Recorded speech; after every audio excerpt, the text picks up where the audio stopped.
नमस्कार, मैं Anurag Kashyap integrated society of media professionals ISMP द्वारा आयोजित सामयिक व ज्वलंत मुद्दों पर सार्थक विचार विमर्श सोचो और समझो की दूसरी कड़ी धनबल बाहुबल भ्रष्टाचार के कंधों पर बैठा लोकतंत्र सांसें ले रहा या मर रहा के इस विषय पर वेबिनार में शामिल आज के हमारे अतिथि डॉक्टर लक्ष्मीकांत पांडे, संपादक Navnikash Kanpur, doctor Ajay Kumar Singh, dean Hardev Joshi university of journalism and mass communication Jaipur. हमारे साथ जुड़ रहे डॉक्टर शाहिद अली, HOD कुशाभाऊ ठाकरे पत्रकारिता व जनसंचार विश्वविद्यालय रायपुर। चुनार मिर्जापुर की धरती से हमारे साथ वरिष्ठ पत्रकार श्री राजीव कुमार ओझा जी। प्रणाम पर्यटन लखनऊ से हमारे साथ जुड़ रहे संपादक श्री प्रदीप श्रीवास्तव सर और हमारे सभापति महोदय डॉक्टर चंद्रशेखर सर। मैं सभी सम्मानित बुद्धिजीवियों का स्वागत करता हूं। कार्यक्रम को आगे बढ़ाते हुए मैं आमंत्रित करता हूं डॉक्टर अजय कुमार सिंह जी को। आप हैं Haridev Joshi university of journalism and mass communication Jaipur के में डीन के पद पर आसीन हैं डॉक्टर अजय कुमार सिंह सर। तंत्र की, धन बल की, बाहुबल की, मैं स्वयं भी उत्तर प्रदेश से बिलोंग करता हूं, इलाहाबाद से। तो मैं ये चीज देखता हूं कि मैं जब यहाँ पे जयपुर में आया और मैं बताता था कि मैं इलाहाबाद से आया हूं या यूपी से आया हूं, तो एक व्यक्ति के मन में रहता था कि यार कहीं पे ऐसी जगह से ये आए हैं जहां पे दबंग लोग निवास करते हैं या इस तरह के लोग रहे होंगे। शुरुआती दिनों की बात मैं आपको शेयर कर रहा हूं। तो यहाँ 9 साल हो गए मुझे जयपुर में, लेकिन ऐसी छवि निर्माण और अभी आप देख रहे हैं कि अगर हम लोग लोकतंत्र के इशारे से बात करें तो आप मुझे बताएं कि आप पहले के समय के जो 10-15 साल 20 साल पहले के जो नेतागण होते थे, जो हमारे विधायक होते थे, हमारे मंत्री होते थे, उनका एक अलग ऑरा था, उनकी एक अलग पहचान थी, उनका एक अलग व्यक्तित्व था, सादगी से रहते थे, लोगों के साथ मिलते थे। और मैं आपको उल्लेख करना चाहूंगा, चंद्रशेखर जी शायद जानते हो, लगभग 20-25 साल पहले एक विधायक हुए थे अनुग्रह नारायण सिंह, जो कि इलाहाबाद उत्तरी से इलेक्शन लड़ते हैं वो, और स्कूटर के से चले जा रहे हैं किसी के साथ, कोई आ रहा साइकिल से चले जा रहे हैं, कहीं कच्ची बस्ती टूट रही है वहां चले जा रहे हैं, कोई व्यक्ति के घर में पुलिस पकड़ के ले गई है उसके चले जा रहे हैं, भाई क्यों आप अत्याचार कर रहे हो। तो वो एक था कि वो उनका जो ऑरा था एक सादगी भरा, एक सरोकारों के लिए कि क्यों नहीं वो अच्छे लोगों को देते हैं टिकट, क्यों वो विधायकी के टिकट की शुरुआत ही धनबल से कर देते हैं। तो ऐसे में कैसा लोकतंत्र हमें मिलेगा? हमें उसी तरह का लोकतंत्र मिलेगा। दूसरी बात मैं कहना चाहता हूं कि जब हम जातिवादी राजनीति करने लगते हैं और उस जो भी व्यक्ति चुनाव लड़ रहा है उसके व्यक्तित्व तो उसके कार्यों को नहीं देखते। आप देख रहे होंगे उत्तर प्रदेश समेत 5 राज्यों में चुनाव हो रहे हैं, तो इतने दागी उम्मीदवार हैं, कितने माफिया हैं, क्यों टिकट आप दे रहे हैं? क्या ऐसी मजबूरी हो जा रही है? क्यों मसल पावर आपको चाहिए? क्या सरकारी मशीनरी से बड़ी कोई मसल पावर है क्या? क्या अगर पुलिस अपने पे आ जाए तो कोई मसल पावर है क्या? लेकिन मुझे यकीन मानिए कि मैं स्तब्ध रह जाता हूं, और चंद्रशेखर जी को पुनः मैं बधाई देता हूं कि बड़ा ही स्तब्ध रह जाता हूं ये देख के कि जब किसी गुंडे की हिफाजत करने के लिए उन पुलिस अधिकारियों को नियुक्त कर वो आगे पीछे घूम रहे हैं उस गुंडे की हिफाजत करने के लिए, इसको कि जेल में होना चाहिए, जिसके ऊपर दर्जनों मुकदमे कायम है, हत्या, चोरी, डकैती, बलात्कार समेत दर्जनों मुकदमे कायम है। मुझे इसमें कहीं नाम लेने में भी कोई गुरेज नहीं है। आप कह सकते हैं मुख्तार अंसारी है, अतीक अहमद है, विजय मिश्रा है, राजा भैया है, और भी तमाम बहुत सारे नाम हैं, आप गिन सकते हैं। कोई यादव है, दिलीप यादव है, विजमा, मतलब बहुत सारे लॉट्स ऑफ नेम्स। तो अगर हम उनको प्रोत्साहित करते हैं और जिन लोगों को जेल में होना चाहिए उन्हें हम कह रहे नहीं आप टिकट ले लीजिए, हमारे यहां से टिकट लड़ जाइए, और उससे बड़ी बात है चंद्रशेखर जी कि कैसे लोग, कतिपय बहुत सारे लोग जीत भी जा रहे हैं। तो अपने आप में बहुत ही ये सोचनीय विषय है। आपको बता, आने वाला लोकतंत्र उन मतदाताओं को कभी भी माफ नहीं करेगा जो इस गुंडागर्दी को बढ़ावा दे रहे हैं, जो ऐसे व्यक्ति को नेता बना रहे हैं जो गुंडा है, माफिया है लोगों का। और भरे पड़े आप सब नाम जानते हैं और वरिष्ठ लोग हैं, प्रबुद्ध जन है, मुझे इसमें कहीं से कहने में कोई वो नहीं है, लेकिन ऐसे लोग हैं मैदान में, जीत भी रहे हैं। मैं आपको बताऊं, मैं किसी पार्टी को बिलोंग नहीं करता हूं, ना मैं तो व्यक्ति देखता हूं कि व्यक्ति में कितनी ताकत है। लेकिन मैं जब देखता हूं कि मनोज सिन्हा जैसा प्रबुद्ध व्यक्ति चुनाव हार जाता है, और किससे हार जाता है? अफजल अंसारी से, तो अपने आप में आप समझ सकते हैं कि जातवाद, धार्मिक उन्माद है ना, ये चीजें, और धनबल, बाहुबल, मसल पावर, ये चीजें क्या हो रही है, लोकतंत्र को पूरी तरह से डैमेज करने का प्रयास कर रही है, क्षतिग्रस्त करने का प्रयास कर रही है। और आज के डेट में नेताओं के चरित्र के ऊपर आप ये कह सकते हैं कि एक बार पुनः ऐसे आयोजनों के थ्रू वापस से लोगों को झकझोरना होगा, मतदाताओं को झकझोरना होगा कि आप व्यक्ति जरूर देखें, आप किसी को भी समर्थन कर रहे हो, व्यक्ति जरूर देखें। समय लगेगा ऐसा करने में, जब लोगों को ये समझ में आ जाएगा कि भैया पार्टी कोई भी हो, यदि आप माफिया को इलेक्शन लड़ाओगे तो नहीं जीतेगा, किसी भी जाति का हो आदमी, कोई भी पार्टी से लड़ रहा हो, जब हम उसको हराना शुरू कर देंगे तो शायद ये लोग टिकट देना भी बंद कर दें। क्योंकि आज के डेट में ये बहुत ही जन चेतना का काम है। आपको बताएं कि आज हम ये बताना, और हम सब जानते हैं, हम सब जानने के बाद भी किसी मंच पे बोलने का साहस नहीं जुटा पाते, क्योंकि हम कहीं से उसको अपनी जाति से कनेक्ट करते हैं, या उसको हम कहीं से अपने क्षेत्र से कनेक्ट करते हैं, या पुराने संबंधों को। मैं कहता हूं किसी भी पार्टी का हो, कोई भी हो, आप चुनाव आयोग से भी मैं कहता हूं कि भाई जो चुनाव के खर्चे उसके ऊपर देखो ना।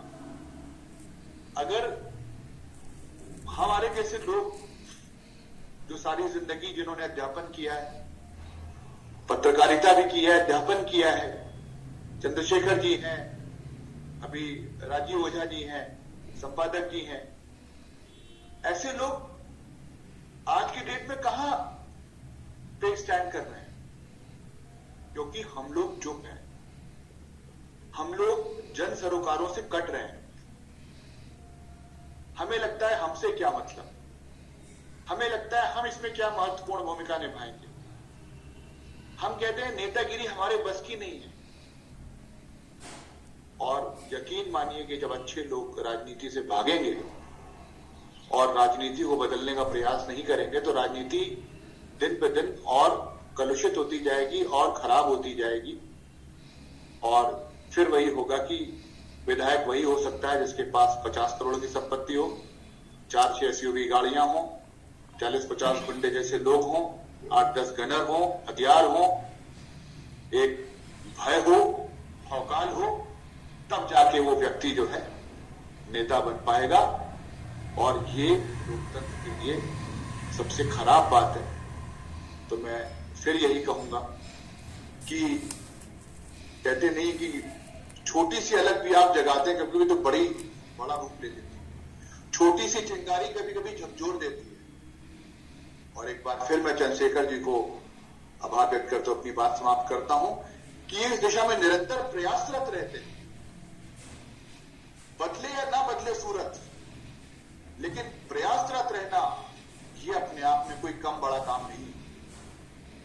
एक मैं छोटी सी एक बात इवेंट प्रसंग बता के अपनी बात खत्म करता हूं कि आप लोग शायद सुना भी होगा। एक महात्मा जी थे, वो समुद्र किनारे बहुत सारी मछलियां आ जा रही थी, तो एक एक मछलियां उठा के, हजारों मछलियां किनारे आती थी, तड़पने लगती थी, तो एक दो मछली 4 मछली उठा के वो डाल देते थे वापस। तो उनसे उन्होंने पूछा कि आप ये महात्मा जी जो कर रहे हैं, 2, 4, 5 मछलियां डाल देते हैं, ये हजारों मछलियां तो आके मर जाती हैं। तो उन्होंने कहा कि जो 2-4 मछलियां डाल रहे हैं इनको तो फर्क पड़ता है मेरे इस काम से, उन 1000 मछलियों को भले ना पड़े, लेकिन 2-4 मछलियों को फर्क पड़ता है।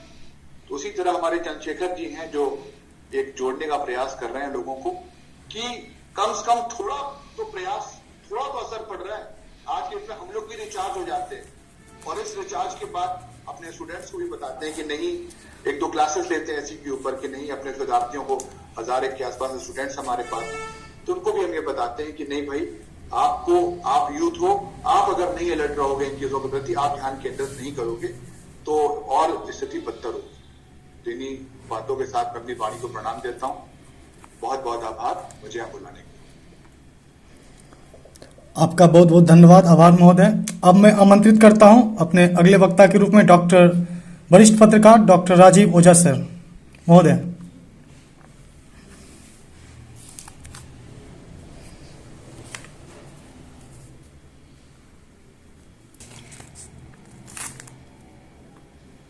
सबसे पहले चंद्रशेखर जी,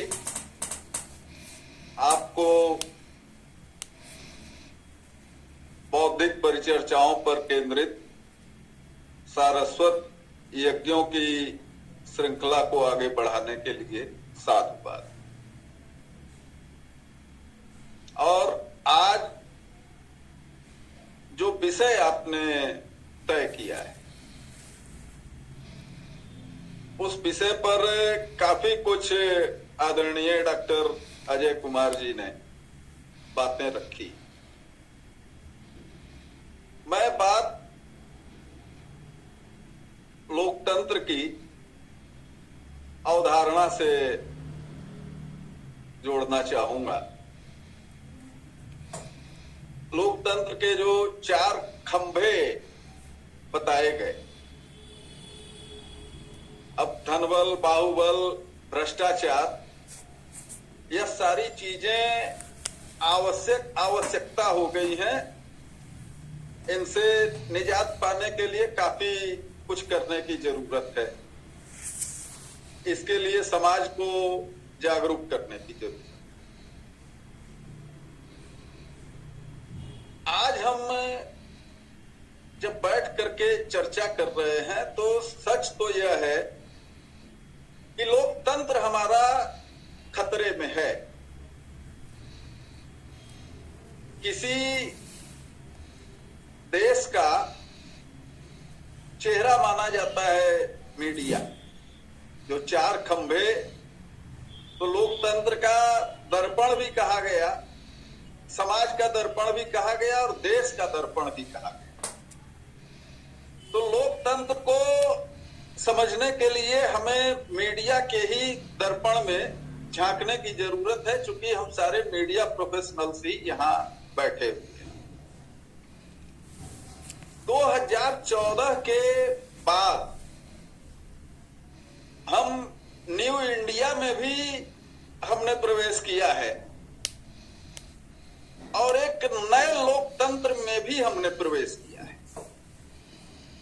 जहां असहमति को सुनने का संस्कार धीरे धीरे दम तोड़ रहा है। अभी राष्ट्रपति का अभिभाषण आप लोगों ने सुना होगा। 7 साल से हम लोग अतीत को गालियां देते हुए महानायक को झेल रहे, मतलब यह देश झेल रहा है। संसदीय जो परंपरा है, संसदीय परंपरा तो यह कहती है कि विपक्ष जिन भी मुद्दों को उठाता है राष्ट्रपति के अभिभाषण पर, उस पर सदन का नेता बिंदुवार जवाब दे।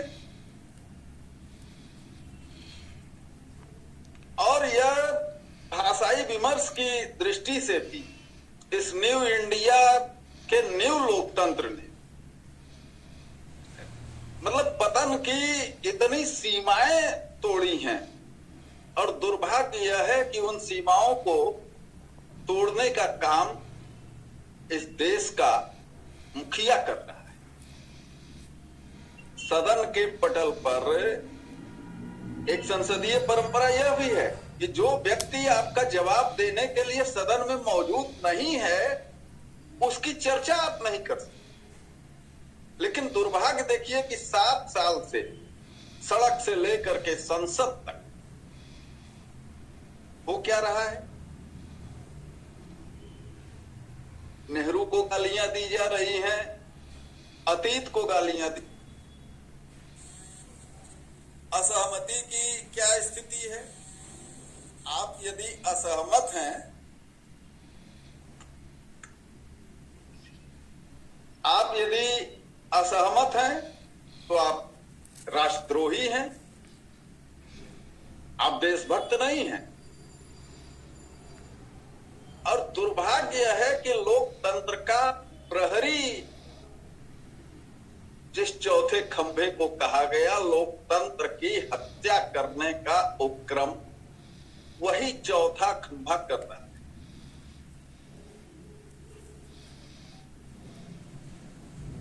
सत्ता से सवाल करना अपराध हो गया है। प्रदीप जी को याद होगा, रविवार पत्रिका जब छपी थी तो उसके प्रवेशांक के आवरण पृष्ठ पर फणेश्वर नाथ रेणु छपे और उसी पत्रिका में आवरण पृष्ठ पर महाराष्ट्र के एक माफिया की आवरण कथा भी छपी।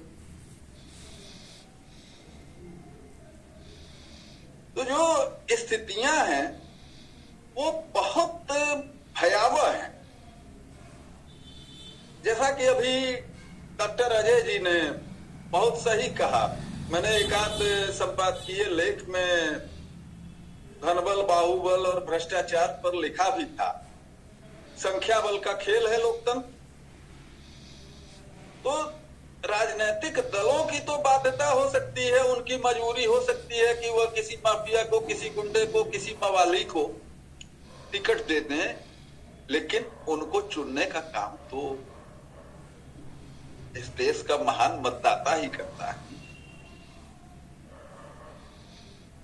यदि मतदाता उनको नकारना शुरू कर देगा तो यह जो कुटिल राजनीतिक दल हैं वो फिर बाहुबली, भ्रष्ट और धनबल वालों को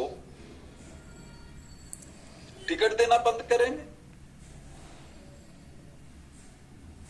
तो आज जो मैं महसूस करता हूं, हम सारे मीडिया प्रोफेशनल्स का यह दायित्व है कि जनता को लोकतंत्र पर मंडराते हुए उन खतरों से आगाह करें जिन खतरों की तरफ से हमारी जो मीडिया है, खास करके इलेक्ट्रॉनिक मीडिया, चीखते चिल्लाते एंकर, ये हिजाब और पाकिस्तान और इमरान और मसूद और दुनिया भर के वाहियात सांप्रदायिक और उन्मादी मुद्दों में घसीट करके ले जा रहे हैं, उनसे इस देश को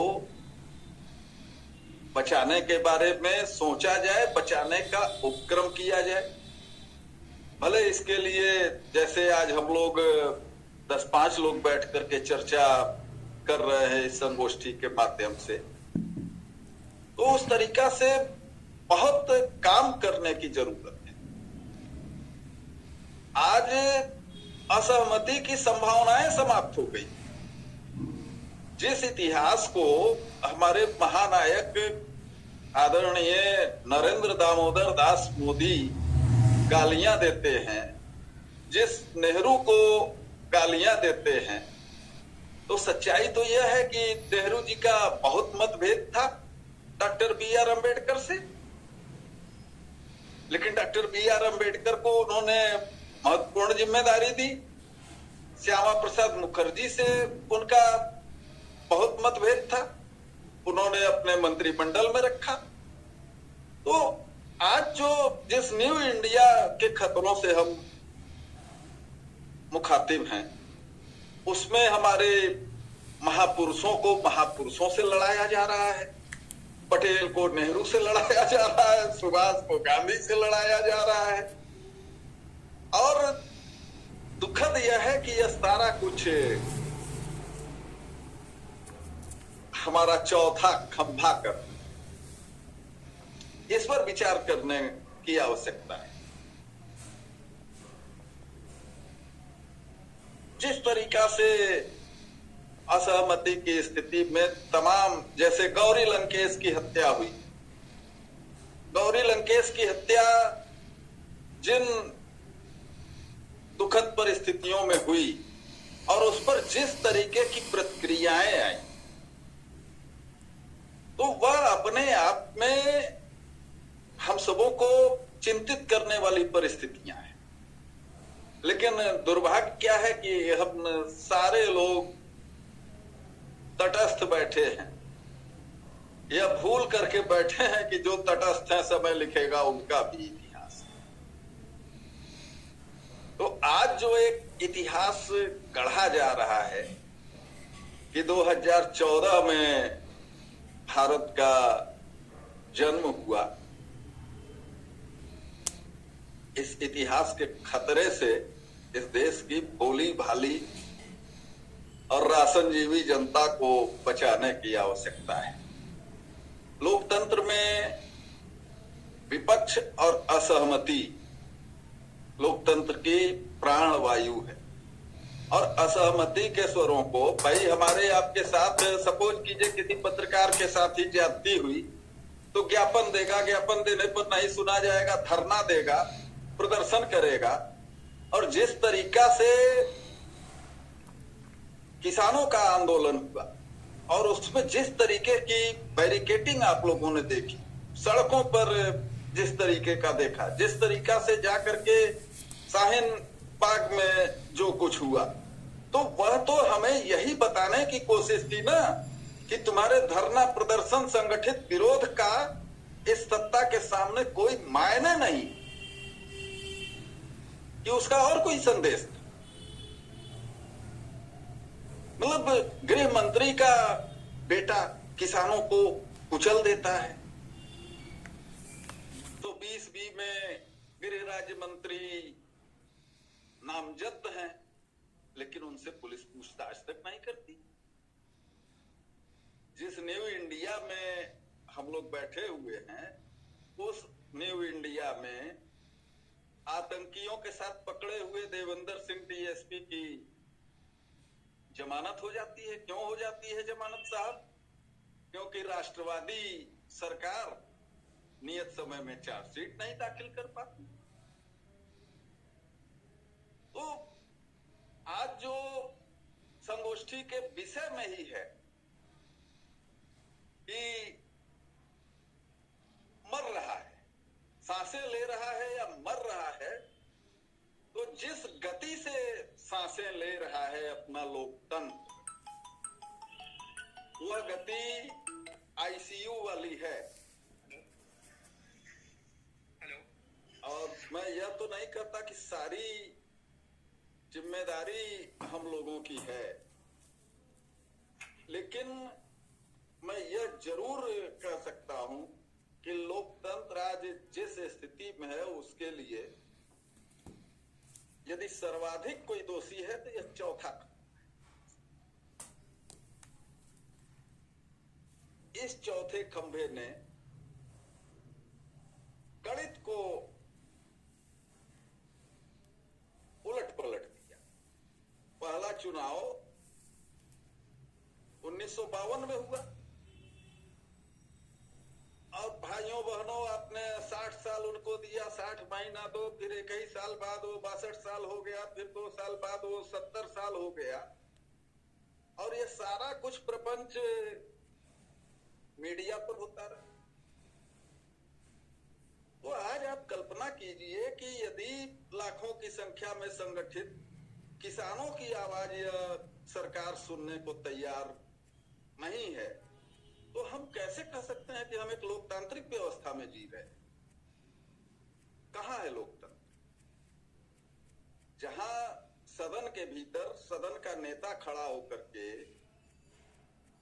छाती ठोक करके झूठ बोले और संख्या बल के आधार पर, याद कीजिए 400 प्लस सीटों से राजीव गांधी गए थे, लेकिन इस तरीके का तो नहीं था कि सदन में विपक्ष को बोलने न दिया जाए।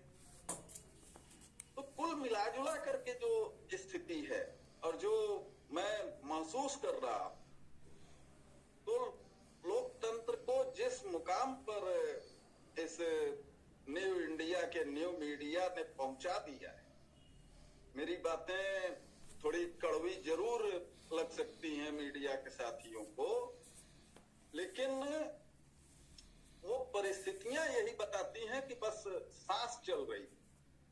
और अभी यदि हम लोगों ने ऑक्सीजन सिलेंडर देने का काम नहीं किया तो वही होगा, लोकतंत्र की लाश किसी न किसी घाट पर लाल चादर ओढ़े हुए पड़ी नजर आएगी और व्यवस्था आकर के वह लाल चादर भी उठा करके ले जाएगी और लोकतंत्र का जो सबसे बड़ा मंदिर है, उस मंदिर में खड़ा होकर के देश का शासक कहेगा कहां कोई मौत थी।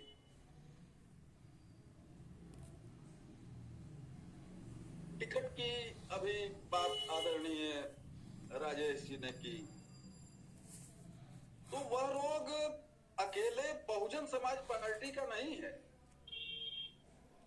वह रोग संक्रामक हो गया है और उससे शायद ही कोई दल अछूता, शायद ही, क्योंकि इस टाइप के आरोप गाहे बगाहे सारे प्रमुख राजनीतिक दलों पर टिकट बंटने और टिकट कटने के सिलसिला में हम सभी सुनते रहे। तो लोकतंत्र की जो आत्मा है, इस देश का लोक है और इस देश के लोक को हमारे आपके पैसों से 5 किलो राशन, नमक की पैकेट और उसके इर्द गिर्द ले जा करके कैद कर दिया गया। आज जिस तरीका से रोजगार की बात करने पर बच्चों के ऊपर बर्बर हमला होता है, उस पर कितने इंटेलेक्चुअल्स ने अपनी प्रतिक्रिया जाहिर की। क्या यह सच नहीं है कि हम आप सारे लोग इस लोकतांत्रिक व्यवस्था में इस भय के नीचे जी रहे हैं कि हम बोलेंगे तो हमारे खिलाफ एफआईआर दर्ज हो जाएगी। इस देश में धर्म संसद होकर के तो नरसंहार की बातें हो सकती, लेकिन एक कॉमेडी शो को इसलिए इजाजत नहीं दी जा सकती और इस काल्पनिक आधार पर उसको जेल भेजा जा सकता है कि यह कुछ ऐसा बोलेगा जिससे कि धार्मिक भावनाओं को ठेस पहुंचेगी। आपने चुनाव की बात की, तो निष्पक्ष मतदान ही लोकतंत्र की जान है ना। तो जो आदर्श आचार संहिता है, आदर्श आचार संहिता क्या है? आदर्श आचार संहिता कहती है कि आप कोई भी ऐसा भाषण नहीं देंगे जिससे कि सांप्रदायिक जातीय नफरत पैदा हो। आप किसी प्रकार का प्रलोभन नहीं देंगे। और यहाँ सीना ठोक करके कोई कह रहा है कि हम घी देंगे, तो कोई कह रहा है हम स्कूटी देंगे। मतलब इस हमाम में सारे के सारे नंगे। लोक प्रतिनिधित्व अधिनियम में जरूर कुछ व्यवस्था है, लेकिन उसे इम्प्लीमेंट कौन करेगा?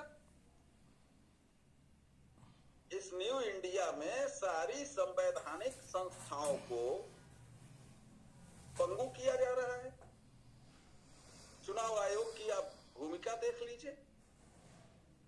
2019 में मुझे याद है, इसी चुनाव आयोग ने एक व्यवस्था दी थी कि नियर बाई, उसे आप कह लें बॉर्डर लाइन कह लें।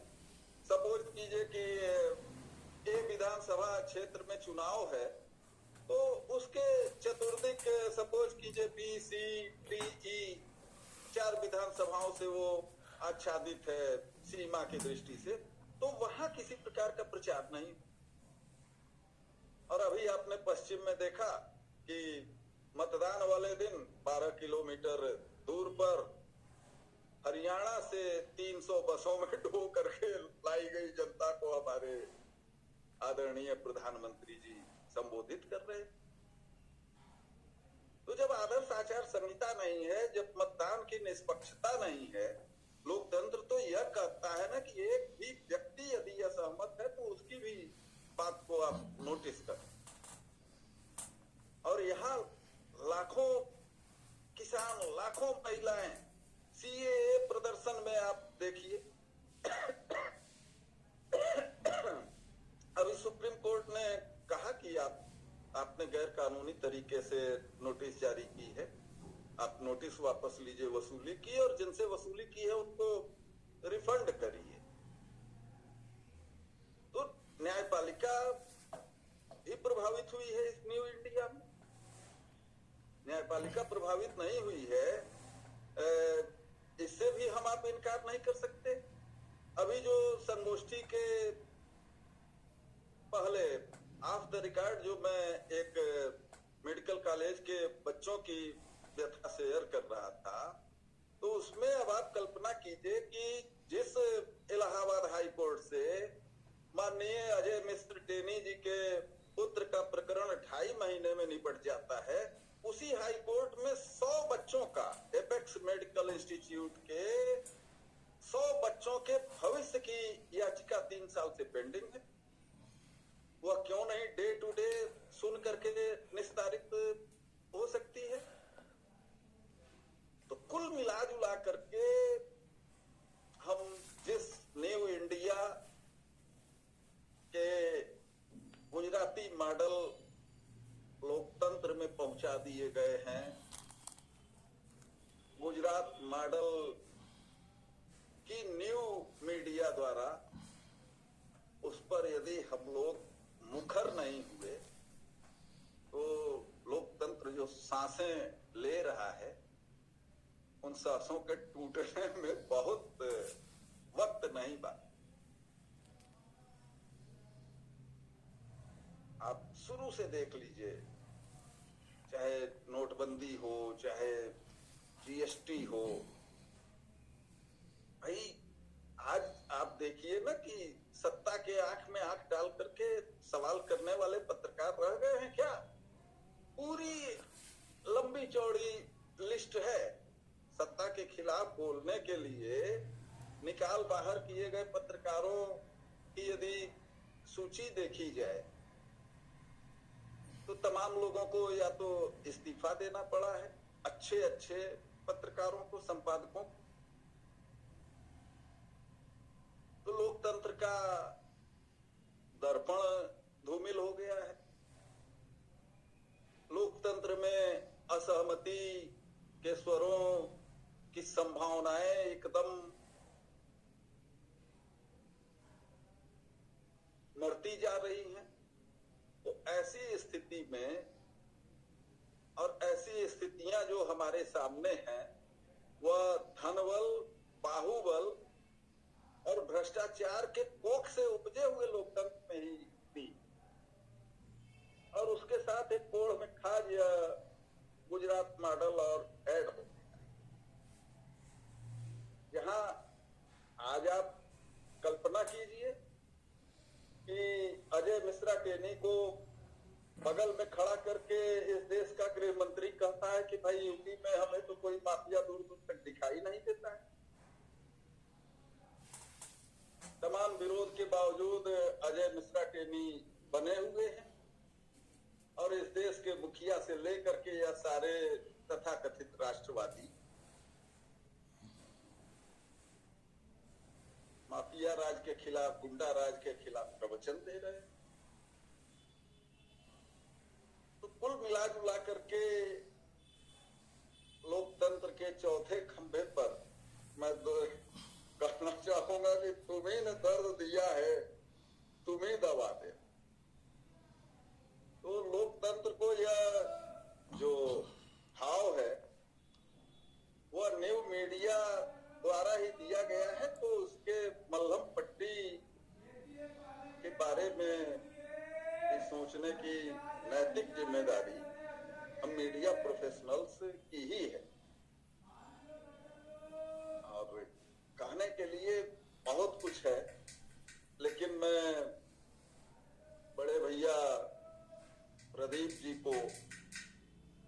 लक्ष्मीकांत जी को सुनना चाहूंगा और एक बार पुनः मैं पांडे बेचन शर्मा उग्र की धरती चुनार की तरफ से यह विनम्रता पूर्वक कहना चाहूंगा कि उस भय का जो एक वातावरण पैदा कर दिया गया है कि सच मत बोलो, सवाल मत करो, नहीं एफआईआर हो जाएगी, तुम अखबार से निकाल दिए जाओगे, तुम चैनल से निकाल दिए जाओगे। इस खौफ की कारा से मीडिया बाहर निकले और सांसें टूटे, उसके पहले लोकतंत्र को अपनी सकारात्मक ऊर्जा की प्राणवायु दें और नहीं तो फिर भाई इतिहास तो लिखा ही जा रहा है, नया इतिहास। तो उस इतिहास के किन्हीं पन्नों में हम लोगों का भी काला इतिहास निश्चित रूप से दर्ज होगा कि लोकतंत्र जब पददलित हो रहा था तो हम लोग सत्ता के खौफ से डरे सहमे मूक दर्शक बने हुए थे और धृतराष्ट्र की भूमिका।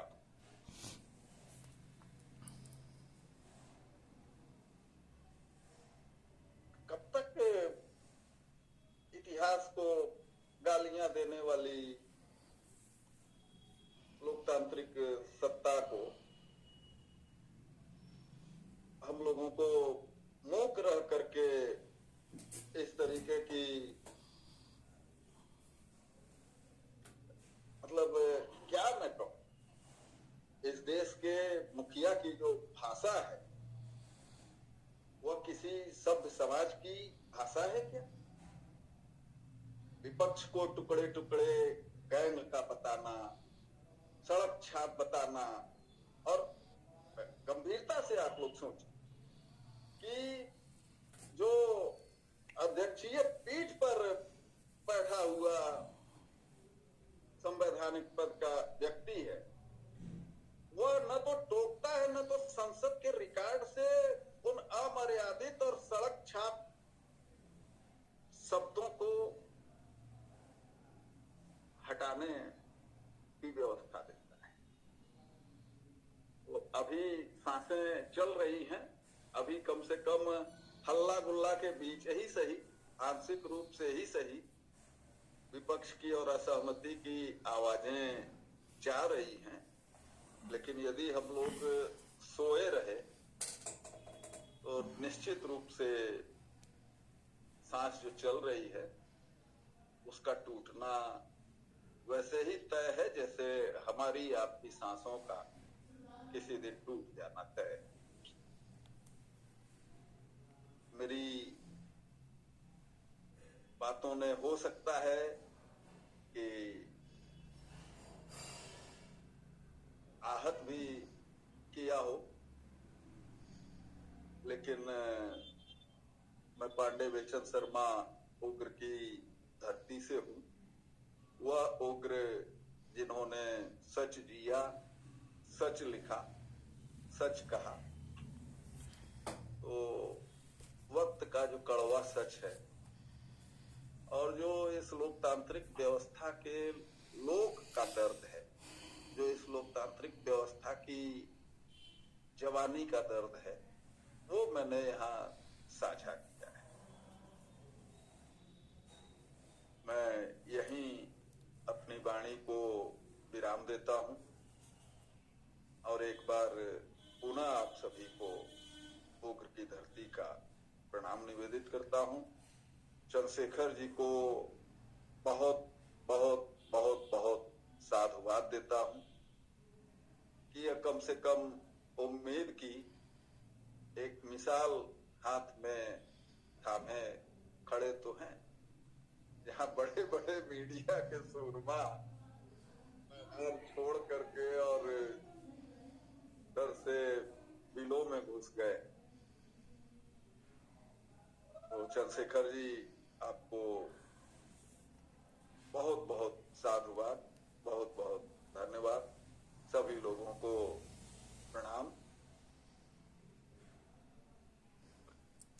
आपका बहुत बहुत धन्यवाद महोदय। और अगले वक्ता के रूप में मैं आमंत्रित करता हूं श्री प्रदीप श्रीवास्तव सर, आप संपादक प्रणाम पर्यटन लखनऊ जी को। सर सबसे पहले मैं, आवाज आ रही है ना मेरी? जी महोदय। हेलो, जी महोदय, आ रही है। आवाज आ रही है? आ रही है। Thank you. सबसे पहले मैं इस मंच पर उपस्थित सभी वक्ताओं का अभिनंदन करता हूं। चंद्रशेखर जी का विशेष रूप से, जिन्होंने इस विशेष आयोजन को आयोजित किया। और मैं यहाँ पर अधिक समय नहीं दे पाऊंगा क्योंकि मैं कहीं जा रहा था और चंद्रशेखर जी का सुबह आदेश था कि आप कहीं रुक के 10 मिनट के लिए रुक जाइएगा। तो मैं किसी कार्यालय में हजरतगंज में आके बैठा हूँ और इसलिए मैं यहाँ से ज्यादा समय आपको नहीं दे पाऊंगा। बात लोकतंत्र की चल रही है। देखिए, डॉक्टर अजय कुमार जी ने कहा, बहुत अच्छी बातें। राजू ओझा भाई साहब ने कही, बड़ी अच्छी बातें। और मैं तो सन 70 से लोकतंत्र को देख रहा हूँ, सुचिता कृपलानी के चुनाव से लेके आज तक। और मैं 6 लोकसभा चुनाव को कवरेज किया है, उड़ीसा से लेके महाराष्ट्र तक का, बिहार, आसाम, उत्तर प्रदेश, मध्य प्रदेश, हरियाणा। और विशेष बात यह है कि 3 प्रधानमंत्रियों के चुनाव को मैंने कवर किया है, चंद्रशेखर जी, अटल बिहारी वाजपेयी जी और पीवी नरसिंह राव साहब को। तो उस दौरान और आज के लोकतंत्र के चुनाव में बहुत परिवर्तन हो गया है। आप याद करें, मैंने वो दिन भी देखा है जब गाय के बछड़े से, ये 2 बैलों की जोड़ी से गाय का बछड़ा हुआ, गाय के बछड़े से पंजा आया, उन चुनाव चिन्हों को बदलते देखा, दीपक से कमल को देखा। तो एक लंबा इतिहास है। आज जो चुनाव में उस समय मजा आता था, तब हम छोटे होते थे, और जो उन दिनों मजा आता था वो मजा अब नहीं आता है। ये आप हमारे सभी लोग मानेंगे जो उस समय के हैं।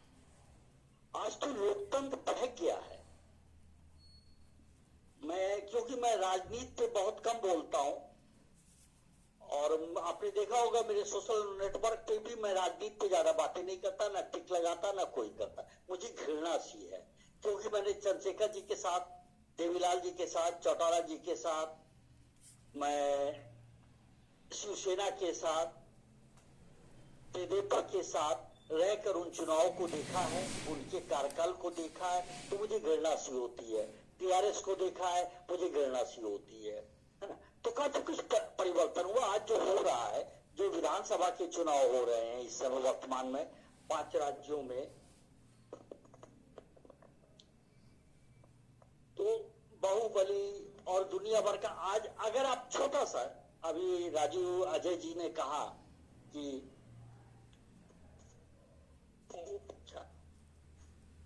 सिन्हा जी का बात कही, जब सिन्हा जी बनारस हिंदू विश्वविद्यालय के अध्यक्ष हुआ करते थे, लोग उसके छात्र संघ के, तो उस दिनों में काशी विद्यापीठ के छात्र संघ की राजनीति में हुआ करता था। मैंने उनको बहुत करीब से देखा है। मैंने चंचल को देखा है जो छात्र संघ के अध्यक्ष होते, अतुल अंजान को देखा है। तो उन चुनावों में बड़ा अंतर था आज के चुनाव में। आज तो साम दाम दंड भेद सभी का व्यापक प्रयोग हो रहा है। और बात अभी राजू ओझा जी ने कही लोकतंत्र के चौथे खंभे की। अरे कौन सा लोकतंत्र का चौथा खंभा भाई साहब, कहाँ है? सभी तो टिके हुए हैं। वाचिक चौथा खंभा सभी टिके हुए हैं। आज देखिए, किसी भी सरकार में जो भी सलाहकार बनता है, मुख्यमंत्री का लोकतंत्र के चौथे खंभे से आता है, वो टिका हुआ होता है। मैं उसी उत्तर प्रदेश में 5 साल से मुख्यमंत्री से मिलने की प्रयास कर रहा हूँ।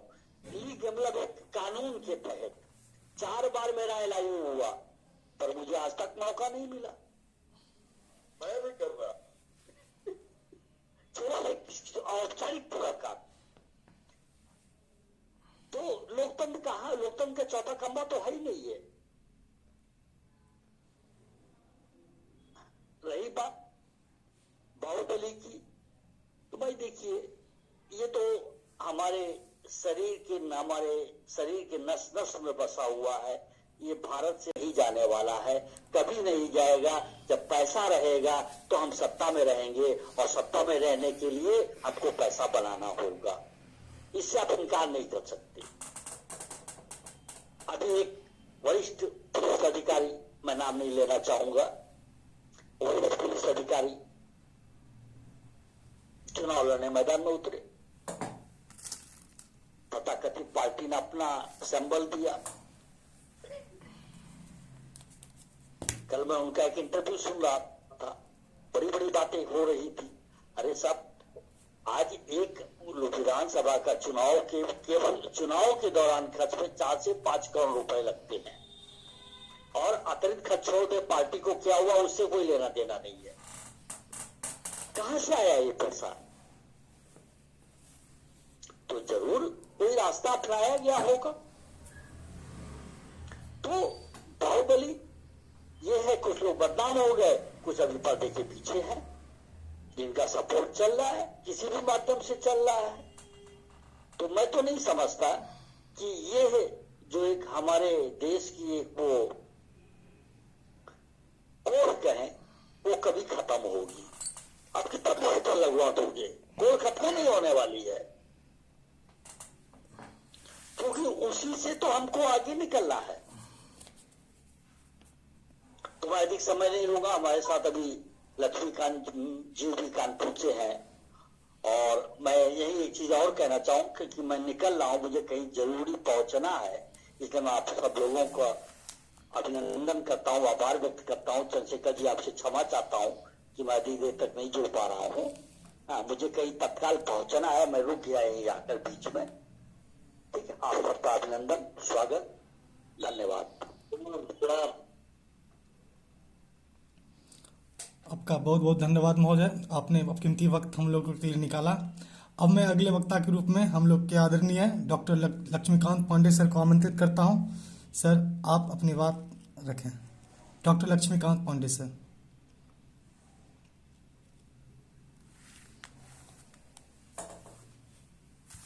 बहुत बहुत धन्यवाद चंद्रशेखर जी को।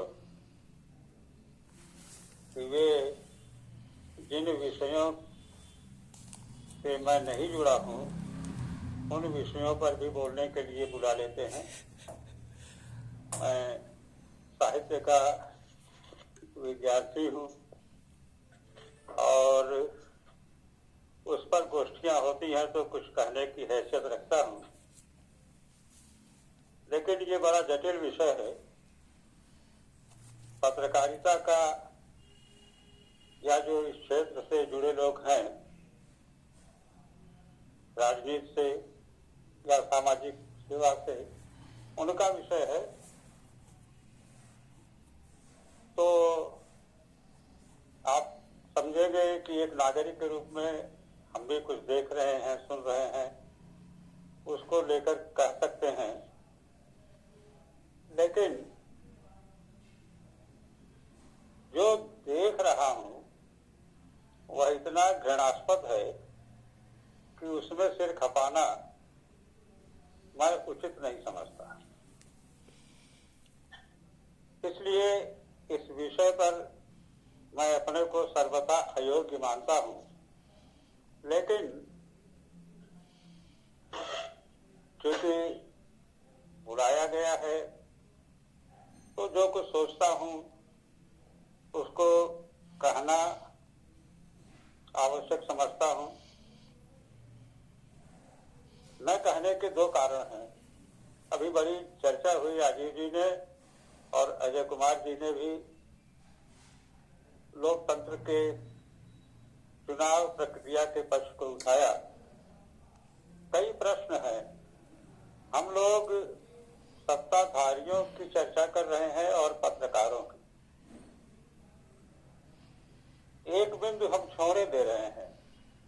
लोकतंत्र का सबसे मजबूत और पहला स्तर है लोक समाज। समाज को हम छोड़ रहे हैं। चाहे पत्रकार हो, चाहे नेता हो, चाहे राजनीतिक दल हो, चाहे अधिकारी हो, चाहे बुद्धिजीवी हो, चाहे आम आदमी हो, ये सब मिल करके जो बनता है वह लोकतंत्र है। और इस लोकतंत्र का क्षरण एक दिन में नहीं हुआ। हमें धीरे धीरे आगे बढ़ना होगा। हम लोगों ने, ईश्वर की कृपा है कि बहुत सारे निर्वाचन देखे और निरंतर उनमें जो अवनति होती गई उसका अनुभव भी किया। एक समय था, हम लोग पंडित जवाहरलाल नेहरू के पोलिंग एजेंट हुआ करते थे। कभी हमारे क्षेत्र के वो सांसद थे। सन 57 में और 62 में 10 रुपए मिलता था पोलिंग एजेंट को पोलिंग व्यवस्था के लिए। 2 एजेंट रख देते थे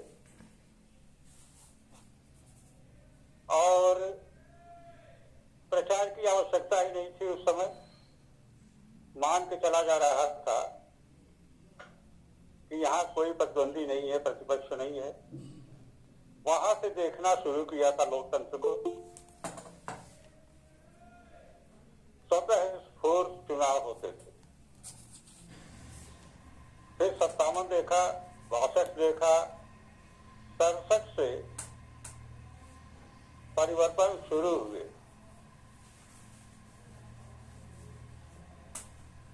लोहिया आए 64 में, 67 में लोहिया आए, तो भी एक वैचारिक पक्ष प्रबल रहता था।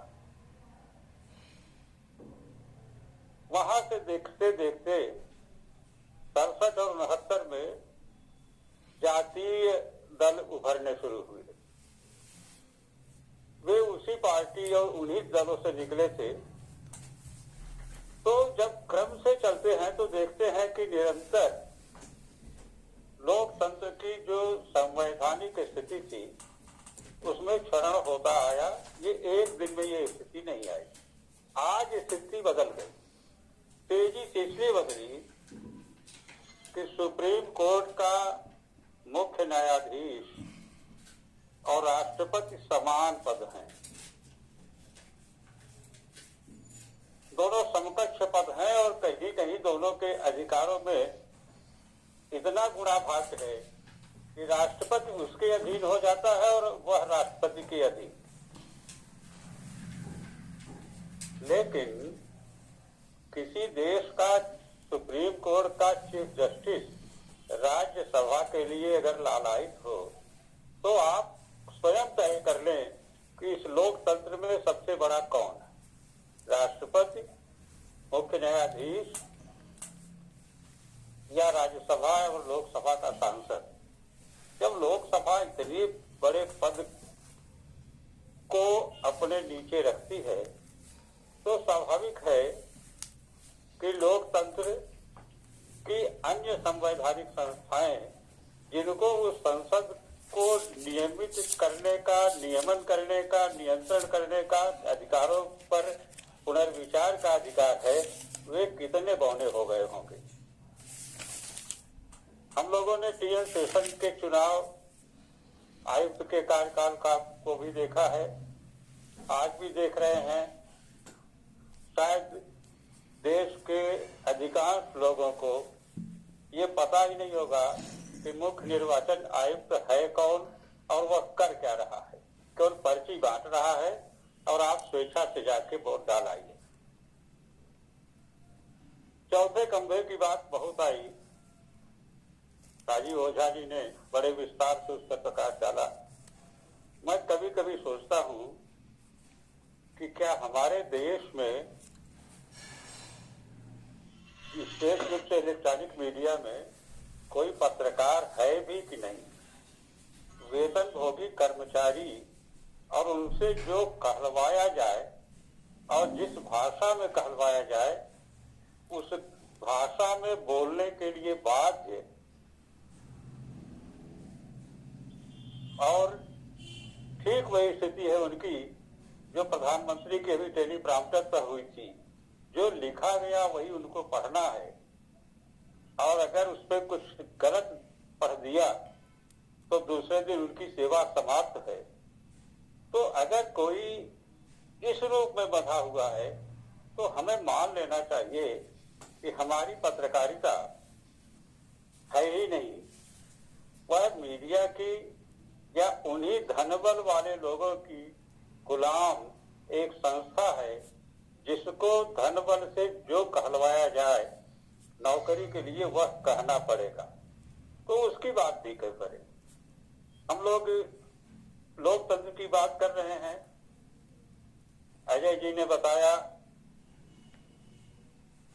कि पहले चुनाव कैसे होते थे, आज इनके पीछे गाड़ियां चलती हैं। अरे ये तो बहुत छोटे स्तर की स्थिति पर हम जाएं। सन 62 और सन 57 में हमारे गांव में प्रधान का चुनाव होता था तो ये सोचा जाता था ऐसे आदमी को निर्विरोध चुन दो जो कोई अधिकारी आए तो उसको चाय पानी करा सके, इतना संपन्न हो और कुछ पढ़ा लिखा हो जो समझ सके, ये स्थिति थी। और जबरदस्ती किसी को कहा जाता था कि आप प्रधान बन जाओ तो वह उसको बड़े कष्ट से स्वीकार करता था कि ये खर्चा हमारे ऊपर आ रहा है। हम विधायक की बात करते हैं। आज उस जमाने में जो विधायक की स्थिति थी उससे महंगा चुनाव तो आज ग्राम प्रधान का हो गया है। 4 गाड़ी लेकर के तो वो भी चल रहे हैं। तो सवाल ये है कि इसके पीछे है कौन? केवल राजनेता कि हमारा लोक भी नष्ट हो रहा है, हमारी लोक चेतना मर रही है, हमारे बुद्धिजीवी मर रहे हैं।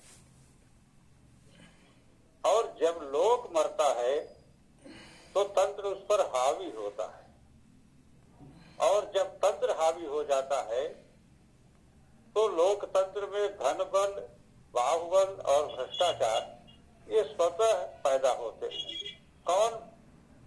अभी जाकर गांव में देखें, शहरों में देखें,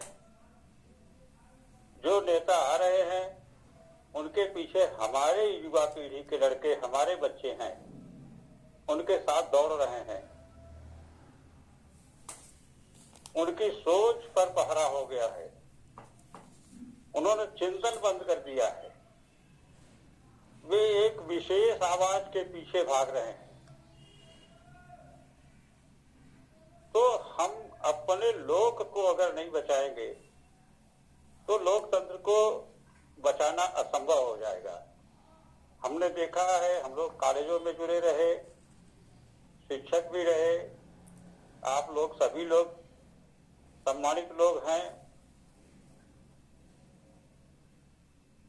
एक युग था जब शिक्षक की, यूनिवर्सिटीज की, कुलपतियों की बड़ी इज्जत थी।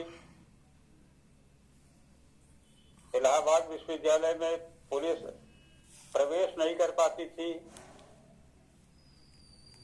आज स्थिति यह है कि एक थानेदार भी कुलपति को डांट देता है। तो बौद्धिक चिंतन की जब उपेक्षा होगी, बुद्धिजीवियों की जब उपेक्षा होगी, तो स्वाभाविक रूप से नई पीढ़ी उस ओर बढ़ेगी जिधर उसकी प्रतिष्ठा मिले, जिधर उसको इज्जत मिले, और वह इज्जत अराजकता दे रही है।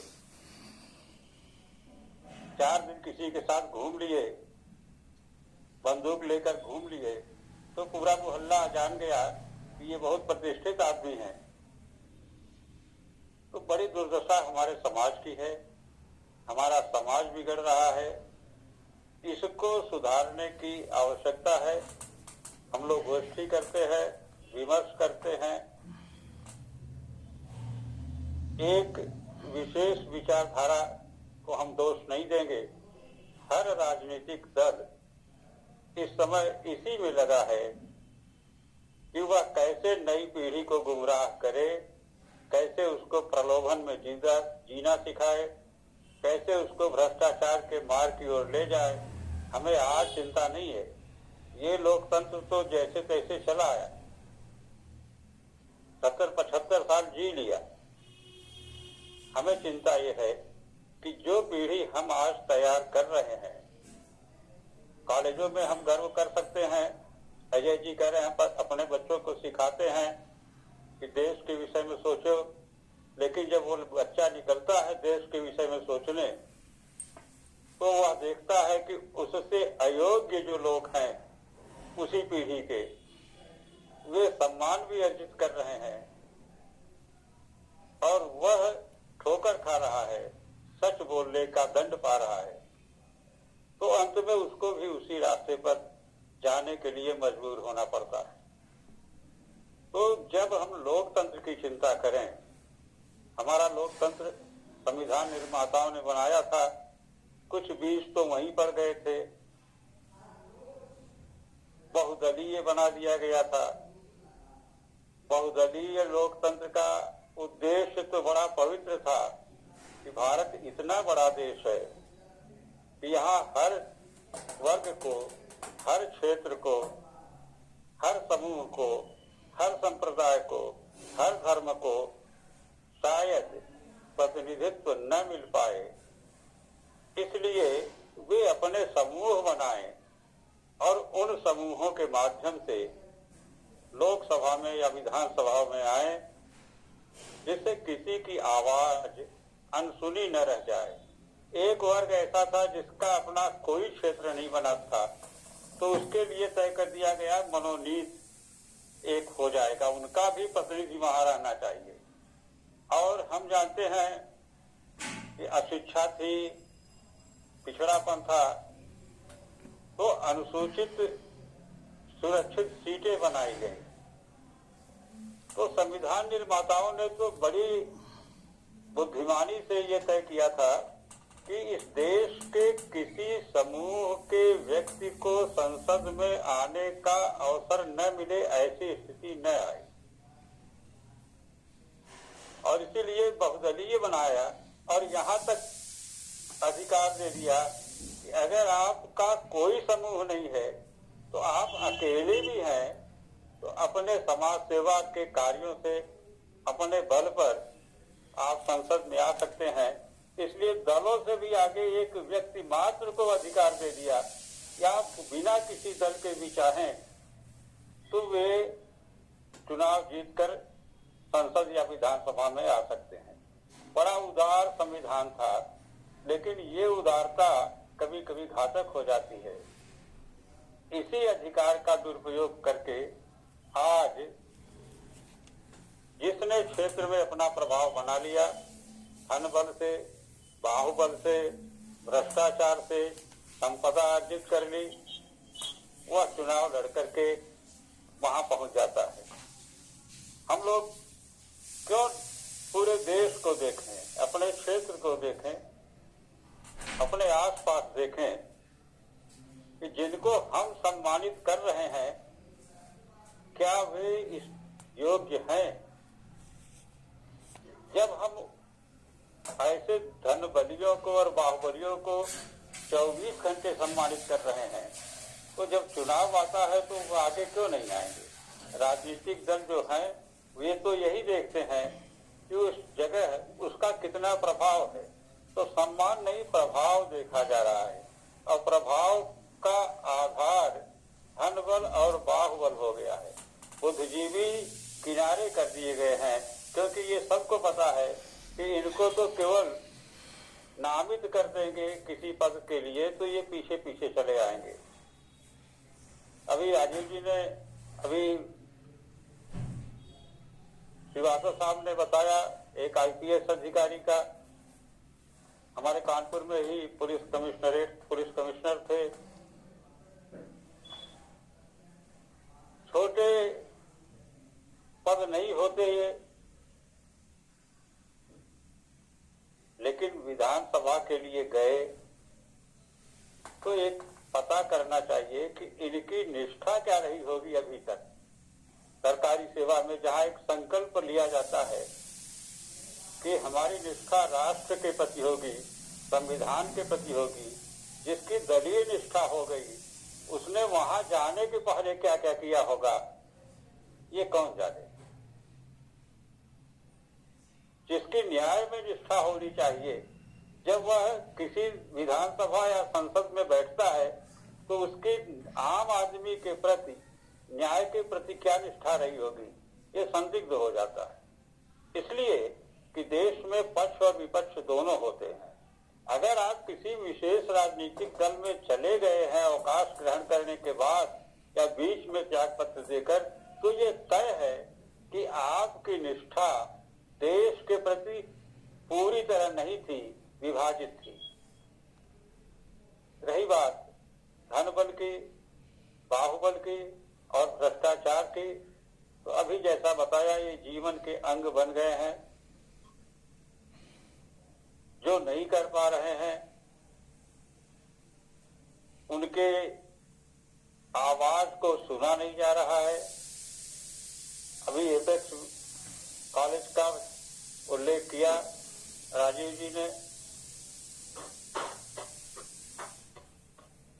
वह भी सत्ता का खेल है। आज ये आए तो नहीं मिलेगा, कल वे आएंगे तो मिल जाएगा। तो शिक्षा जहां उद्योग बन गया है, हम लोग देख रहे हैं निजी विश्वविद्यालय, निजी कॉलेज, निजी मेडिकल कॉलेज, ये जो निजी शब्द आया है ये ब्रिटिश पीरियड में खुला था तो समाज सेवा का अंग था, आज ये बाजार का अंग है। राजनीति भी बाजार का अंग है। तो हमें इस विषय पर सोचने के पहले ये चिंतन करना चाहिए कि लोक आज नहीं है, हमारा समाज बिखर चुका है। समाज का नाम अब बाजार है और हम बाजार में बैठे हैं और बाजार में उपभोक्ता के रूप में हमारी स्थिति है। तो धन बल, बाहुबल और भ्रष्टाचार ये जीवन के अंग हैं और जीवन का ही एक अंग चुनाव है, हमारी निर्वाचन प्रक्रिया भी है। वहाँ देश सेवा नहीं है, वहाँ समाज सेवा नहीं है, वहाँ राष्ट्र सेवा नहीं है। ये सब बौने शब्द हैं, अर्थहीन हो गए हैं। वह भी एक उद्योग है। तो जब राजनीति और धर्म उद्योग बन जाते हैं और इसमें लागत लगानी पड़ती है, तो लागत कभी पूरी की पूरी वसूली नहीं जाती, दूना करके वसूली जाती है। जब 5 करोड़ 10 करोड़ खर्च करके कोई पहुंचेगा तो 20 करोड़ की अपेक्षा भी करेगा।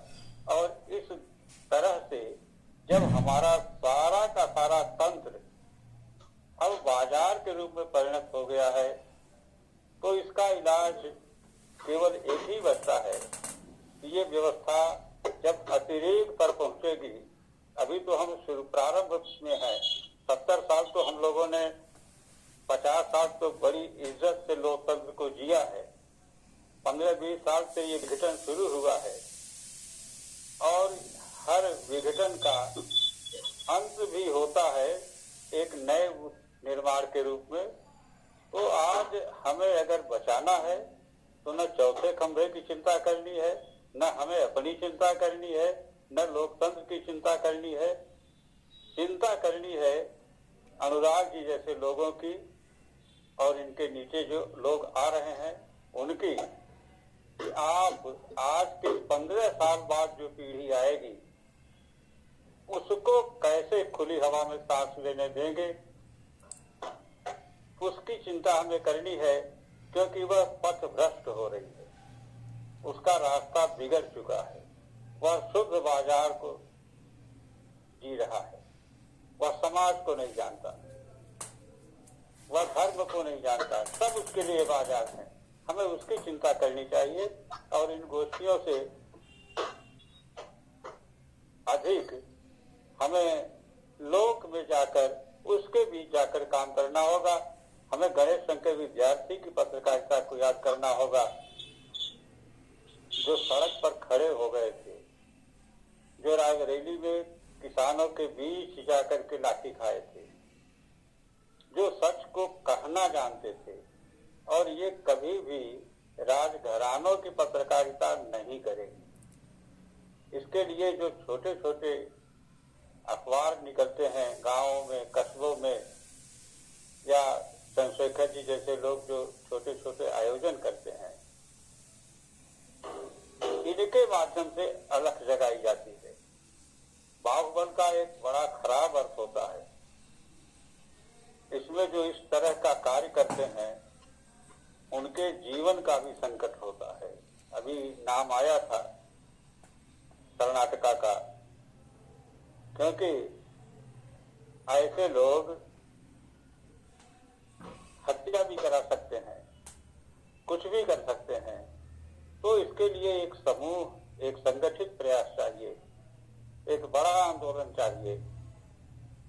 और अगर हम केवल गोष्ठियों में कैद रह गए, अपनी बात नहीं कह पाए, लोग हमारा जागरूक है।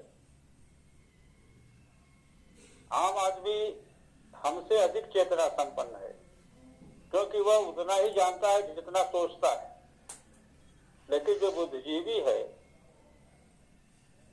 वह जो देख रहा है उससे अधिक उसको देखना चाहता है जिससे उसको लाभ मिले। वह चुप रह जाता है, वह बोलना नहीं चाहता। ऐसी स्थिति में आज हमें उसी लोक के पास जाना है जिसके पास गांधी जी जब लखनऊ से लेकर बंबई तक के अधिवेशन देख चुके कांग्रेस के और थक गए, 3 गोष्ठियों से कुछ नहीं होना है, तो वे चंपारण चले गए।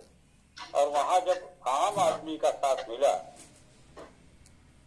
उन्होंने वहीं से गांव को, किसानों को, मजदूरों को जोड़ना शुरू किया। तो हमारी लोक चेतना वही है, उसी आम आदमी के पास केंद्रित है। अभी हमने किसान आंदोलन में देखा भी कि लोक चेतना वही थी। उनके बीच अगर हम नहीं गए तो बौद्धिक गोष्ठियां, बौद्धिक व्याख्यान, बुद्धिजीवियों के मंच, उनसे कुछ नहीं होना है और कभी नहीं हुआ। इसलिए हमें एक बार पुनः उसी धारा की ओर लौटना होगा जब हम अपने लोग से जुड़ सके। इसी के साथ बहुत बहुत धन्यवाद। बहुत बहुत धन्यवाद महोदय, आभार। अब मैं अपने अगले वक्ता के रूप में स्वागत करता हूं और आमंत्रित करता हूं डॉक्टर शाहिद अली जी, एचओडी कुशाभाऊ ठाकरे पत्रकारिता जनसंचार विश्वविद्यालय रायपुर। सर आप आए और अपनी बात रखें। बहुत बहुत धन्यवाद सबका। मैं अभिनंदन करता हूं, प्रणाम करता हूं। थोड़ा मुझे विलंब हुआ, थोड़ी व्यस्तताएं चल रही हैं। असल में मेरे यहाँ पीएचडी एंट्रेंस एग्जामिनेशन हो रहे हैं नेक्स्ट 2 वीक्स के बाद, तो थोड़ी सी व्यस्तता थी।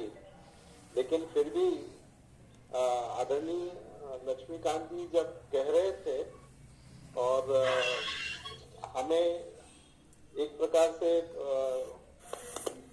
राजीव ओझा साहब ने भी कहा, मैंने उसको सुन नहीं पाया, लेकिन आदरणीय लक्ष्मीकांत जी के संदर्भों में आदरणीय राजीव ओझा जी का बहुत सा विषय आया, उन्होंने जो कहा था। तो ये जरूर है। मेरी आवाज आ रही है? जी महोदय, मेरी आवाज आ रही है। हाँ, आ रही है। ये जरूर है कि तमाम निराशाओं के बाद भी यदि कहीं आशा की किरण है तो वो है हमारी युवा चेतना। और बहुत हद तक हम निराश हो सकते हैं तमाम तरह की परिस्थितियों को लेकर, और निराशा के लिए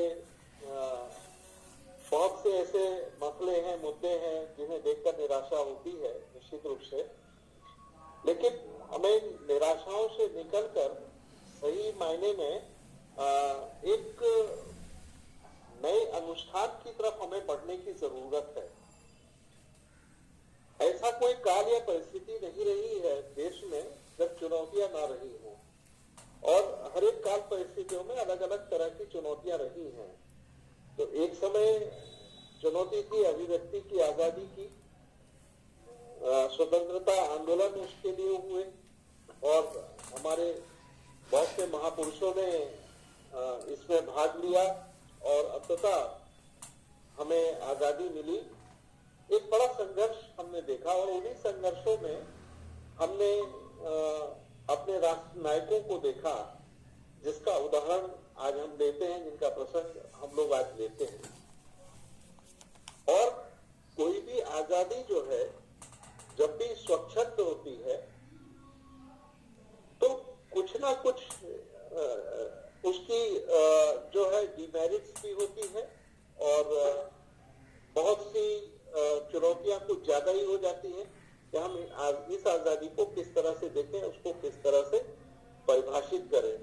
आज दुनिया में सबसे बड़ा लोकतंत्र हिंदुस्तान का है, भारत का है, और इस लोकतंत्र, इतने बड़े लोकतांत्रिक देश में सभी मर्यादाओं को बचाना अपने आप में बड़ी चुनौती है। यदि हम कुछ ऐसे खराब प्रसंगों को अधिक तुल देते हैं, आज के जहां तक मीडिया का सवाल है, कम्युनिकेशन में बात कही जाती है कि हम किस थ्योरी की तरफ चल रहे हैं, कम्युनिकेशन की वो कौन सी थ्योरी है जिसके कारण आज जो जितनी व्यवस्थाएं हैं, जो लोकतंत्र है, उसको समझा जा सके। तो हमारे यहाँ ऐसा लगता है कि एक मिली जुली थ्योरी चलती है कि अथॉरिटेरियन थ्योरी भी है, बुलेट थ्योरी भी है और सोशल रिस्पॉन्सिबिलिटी थ्योरी भी है, डेवलपमेंटल थ्योरी भी है। तो अलग अलग तरह की है, जो जिस जगह भी अप्लाई कर जाए, जिस जगह भी उसको हम समावेशित कर लें। प्रश्न ये है कि हम अपनी जगह पर कितने मजबूत हैं। हम इन चुनौतियों का सामना करने के लिए हमारे पास अपने संसाधन क्या है, हमारी अपनी जो क्षमताएं हैं, हम वो किस तरह से विकसित कर रहे हैं। आज देखा जाए तो पूरा का पूरा मीडिया, पूरा अखबार, पूरे चैनल वो किसी मुद्दे की तलाश में रहते हैं और एक ऐसे मुद्दे की तलाश में जो ज्यादा सेलेबल हो, जो ज्यादा उसका हम टीआरपी ले सके। तो इस प्रकार के मुद्दे राष्ट्रीय समाचार पत्रों या चैनलों में चलने लगते हैं और हम बाकी जो मीडिया है या जो देश की जो सोच है उसी के पीछे पीछे आगे बढ़ने लगती है। ये एक उदाहरण से मुझे लगता है समझना चाहिए कि जब कोरोना का शोरगुल हुआ, देश में कोरोना को लेकर जब सरकारें उन्होंने अपनी अपनी तैयारियां शुरू की और इन तैयारियों के साथ जैसे ही लॉकडाउन हुआ तो तबलीगी जमात पर सबसे पहले सवाल उठे कोरोना को फैलाने को लेकर। और अब देखिए मीडिया ने एक तरफा उसमें अपनी भूमिका निभाई और तबलीगी जमात पर पूरा का पूरा इस तरह से उसको रचा बसा गया उस पूरे मुद्दे को कि लगा कि एक पूरा का पूरा एक समुदाय किसी खास विशेष के लिए कुछ प्रकल्पों में लगा हुआ है। और थोड़े दिनों बाद देखा कि आपने वो उनके जो मुद्दे थे वो खत्म हो गए, फिर दूसरे मुद्दे खड़े हो गए। तो कहने का आशय ये है, और जब कोरोना का जब पहली लहर फिर दूसरी लहर चली तो हमें मालूम है कि कितनी बड़ी तादाद में लोगों की जनहानि हुई और कितनी बड़ी चुनौती हमारे सामने थी संसाधनों के, खासतौर पर स्वास्थ्य को लेकर, अस्पतालों को लेकर और ऐसे सामाजिक कार्यकर्ताओं को लेकर। लेकिन उसमें भी लोग सामने आए, कोरोना वॉरियर के रूप में सामने आए। बहुत से डॉक्टरों ने अपनी जान गंवा दी, लेकिन वो कभी इससे अपने दायित्वों से, अपने कर्तव्यों से पीछे नहीं हटे। तो यदि देखा जाए तो जहां नैतिकता है, जहां पर कर्तव्य है, जहां पर अपने देश के प्रति समर्पण का भाव है, तो वहां आपको वैसा ही दृश्य दिखाई देगा, वहां पर वैसा ही त्याग दिखाई देगा, वैसी ही एकता दिखाई देगी, वैसी सद्भावना दिखाई देगी। लेकिन चूंकि हम एक खास तरह के मीडिया के मकड़जाल में फंसे हुए हैं, तो हमें लगता है कि ये वही लोकतंत्र है। अभी हाल ही में देखें आप पिछले कुछ हफ्ते से ऐसा लग रहा है कि बस यूक्रेन पर अभी हमला होने वाला है सोवियत रूस का, और लगातार मीडिया उसको जिस तरह से भारतीय मीडिया ले रहा है, जबकि सोवियत मीडिया और अमेरिकी मीडिया और यहाँ तक कि यूक्रेन में भी वो उनके सामने सवाल है कि भारतीय मीडिया ये किस तरह से कह रहा है कि हमला होने जा रहा है और अब शायद तीसरे विश्व युद्ध की तैयारी है, उधर से चारों तरफ से यूक्रेन को घेर लिया गया है, लेकिन विषय मुद्दे कुछ इससे अलग है। वहां इस प्रकार की कोई खबर अखबारों में इतनी सनसनी तौर पर या चैनलों में नहीं चल रही है जो हमारे यहाँ दिखाई जा रही है जिस तरह से। तो सवाल उठता है कि हमारा लोकतंत्र तो बहुत बेहतर है, लोकतंत्र की कुछ खामियां हो सकती हैं, लेकिन हमारा जो लोकतंत्र है जिसको हमने चौथे तंत्र के रूप में एक नया पाया कहना चाहिए, खंबा जोड़ा है कि लोकतंत्र का एक बड़ा अनिवार्य हिस्सा है, तो वो जो चौथा खंबा है वो चौथा खंबा अब लोक मीडिया के रूप में नहीं है, वो उसके मालिक हैं, उसके नियंत्रण करने वाले लोग हैं। उस मीडिया में देखा जाए तो अब वो पत्रकार या वो संपादकों का नेतृत्व नहीं रहा है जिसकी हमें जरूरत थी। यदि हम देखते हैं तो हमारे आदरणीय चंद्रशेखर जी को हम देखते हैं, प्रेसिडेंट साहब को, तो महसूस करते हैं कि नहीं, आप पूरी की पूरी एक संस्था जो है एक समर्पण भाव के साथ आगे बढ़ा रहे हैं। पूरे देश की चिंता है आपको, हमारे जो इस परिवार से जुड़े सबको पूरे देश के मीडिया की चिंता है, लेकिन मीडिया को इस बात की चिंता नहीं है कि कहीं पर उनकी चिंता करने वाले लोग भी सवाल उठा रहे हैं या उनके सामने भी कुछ मुद्दे हैं, उनके पास ये विषय नहीं है। उनके पास तो वही विषय है जैसा कि आदरणीय लक्ष्मीकांत जी ने कहा कि बाजार हावी है।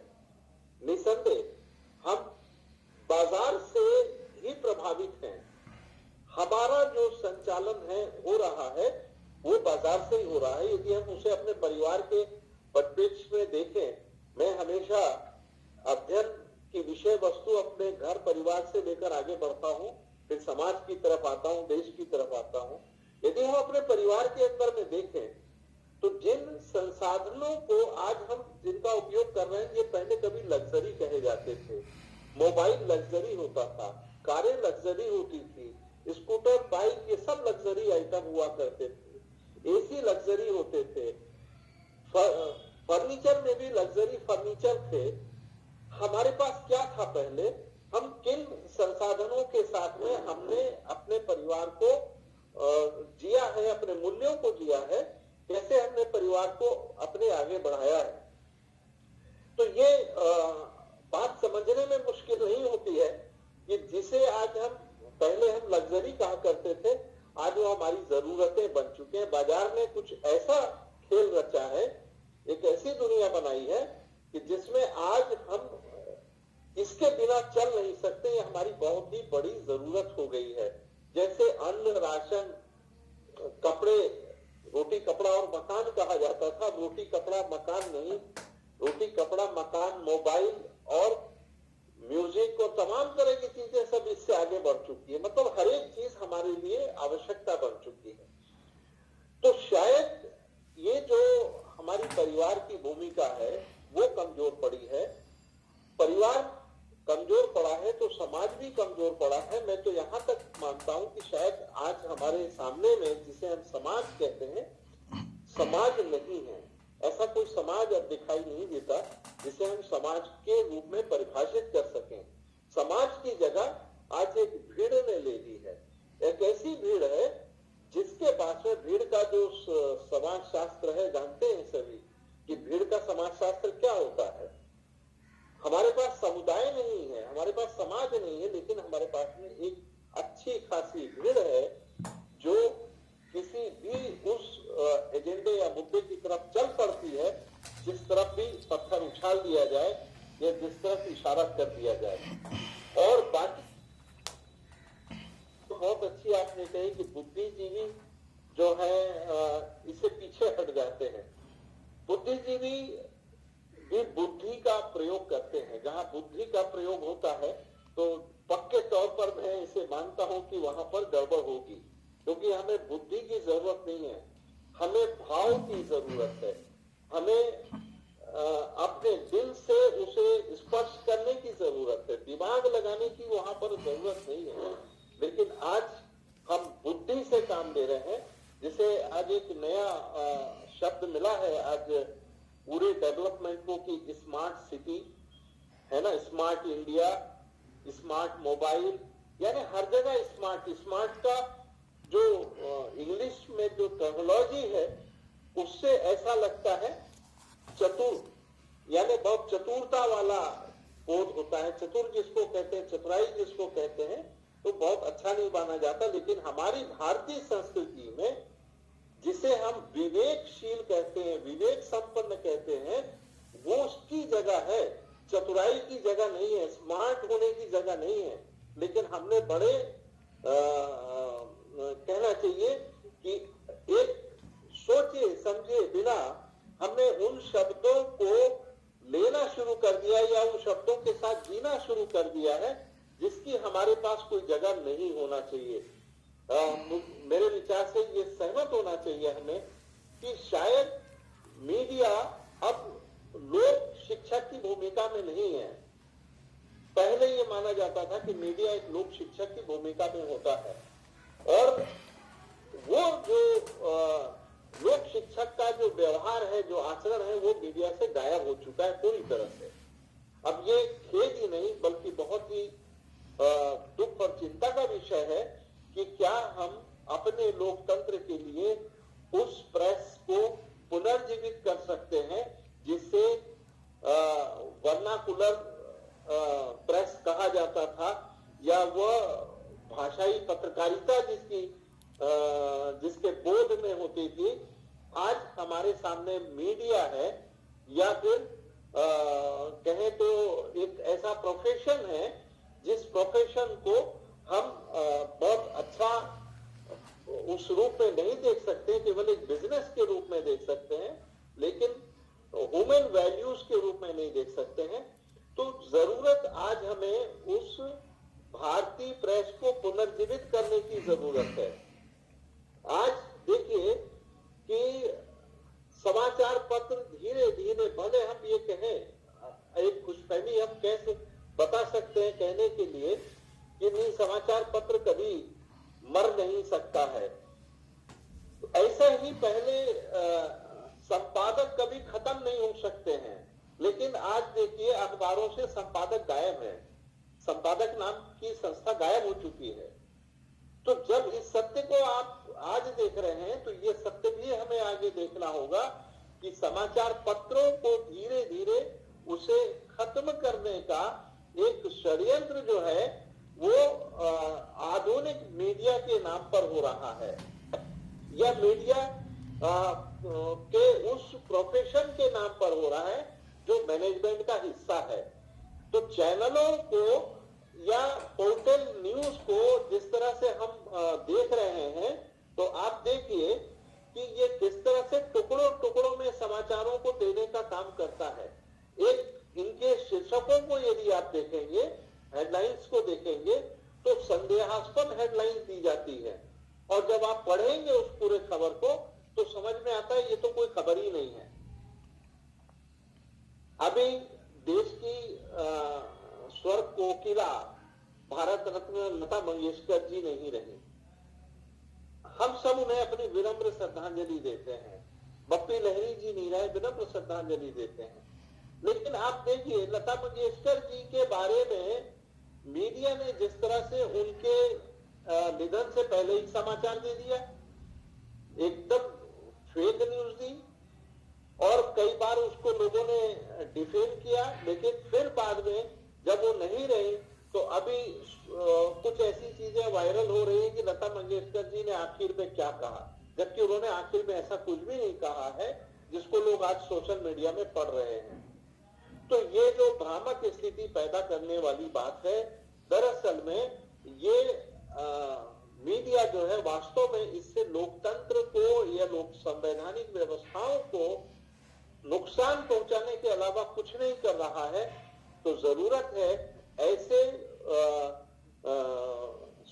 जो संस्थान है, मीडिया प्रशिक्षण संस्थान है, वो अपने यहाँ ऐसे प्रशिक्षु पैदा करें, ऐसे अच्छे विद्यार्थी पैदा करें जो मीडिया में जाकर एक अच्छा मूल्यांकन समाज के लिए कर सके, देश के लिए कर सके, अपना योगदान बना सके, अपने आप को अपने व्यक्तित्व का निर्माण कर सके।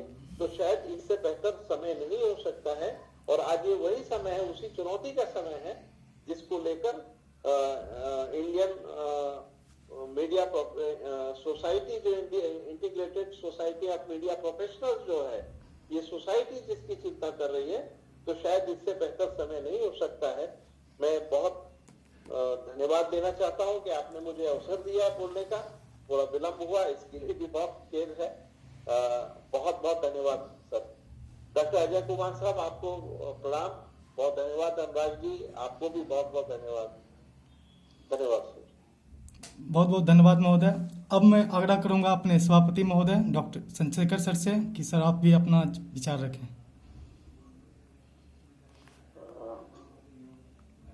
जी अनुराग जी,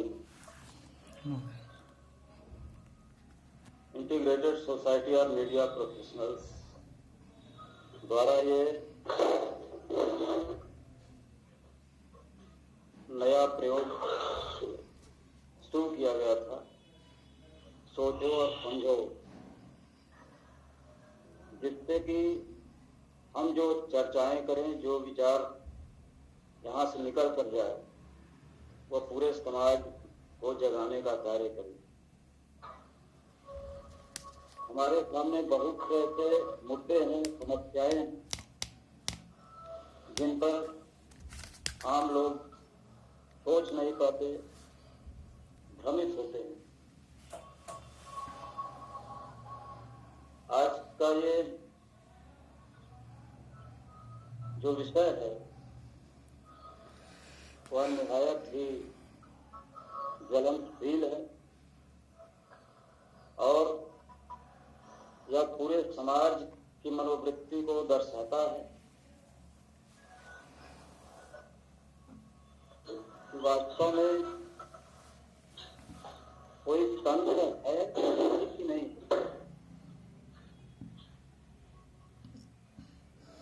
किसी भी संप्रभु राज्य की